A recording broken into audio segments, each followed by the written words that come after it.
So the process to change your location or country on iPhone is quite easy and simple. Simply open up your iPhone, setting. So here we go. Now at the top, you will be able to see your Apple ID name and the Apple ID that you are currently logged in with your iPhone.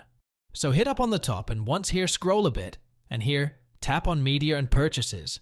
And once you tap on it, wait for a while for the next screen to appear. And once here, you can see country/region. So tap on country/region, and this would give up the next option. And here you can see to change your country or region. Associated with your account, tap on Change Country.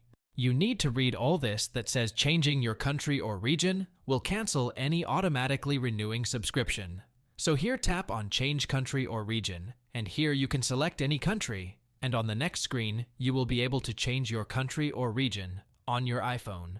So hope by doing so, you will be able to change location on iPhone. But before you go, please like, subscribe, and share. Thank you.